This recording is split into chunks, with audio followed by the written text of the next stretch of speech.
Halo guys, akhir-akhir ini sering terdengar mengenai hilirisasi nikel. Baik itu sebagai program yang gencar-gencarnya dilakukan Bapak Presiden Joko Widodo, maupun bahan materi yang dibahas pada debat Capres dan Cawapres minggu kemarin. Rencana hilirisasi nikel sendiri sudah dimulai sejak tahun 2013 sehingga bukan menjadi sesuatu yang baru. Namun Indonesia tegas di tahun 2020 di mana ekspor biji nikel sepenuhnya dilarang. Hal ini membuat Mimin bertanya-tanya, apa itu hilirisasi nikel dan apa manfaatnya buat kita dalam kehidupan sehari-hari sampai cukup heboh kita dengar di media-media. Yuk kita bahas satu persatu. Pertama, nikel itu apa? Dan bentuknya seperti apa? Nikel adalah unsur logam yang terbentuk alami dan memiliki ciri mengkilap serta berwarna putih keperak-perakan. Nikel ini merupakan salah satu dari 5 unsur logam yang paling banyak ditemui khususnya di kerak bumi. Selain unggul sebagai produsen, Indonesia tercatat sebagai pemilik cadangan nikel terbesar di dunia pada 2022 yakni mencapai 21 juta metrik ton. Di dalam kehidupan sehari-hari, kita selalu menggunakan peralatan yang merupakan produk dari nikel. Pasalnya, nikel menjadi bahan dasar lebih dari ratusan ribu produk industri, militer, transportasi, penerbangan, kelautan, dan arsitektur. Penggunaan nikel terbesar adalah logam paduan Ele yang digunakan baja tahan karat. Jenis logam paduan ini banyak dipakai sebagai peralatan rumah tangga seperti panci, wajan, sendok. Selain itu, bahan nikel juga digunakan dalam kendaraan bermotor, transportasi minyak dan gas, alat medis, bidang farmasi, serta industri kosmetik, makanan dan minuman. Hilirisasi nikel adalah pengolahan nikel mentah atau biji nikel menjadi produk akhir yang memiliki nilai tambah dan dapat diperjualbelikan, sehingga memiliki nilai ekonomi.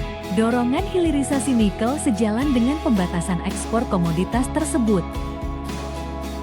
Hilirisasi nikel dan pembentukan ekosistem industri baterai yang dilakukan pemerintah Indonesia adalah upaya menerapkan good mining practice yang menjadi bagian prinsip environment, social, and governance (ESG) yang termaktub dalam Paris Agreement ataupun konferensi COP26 PBB. Lantas situasi global apa yang terjadi?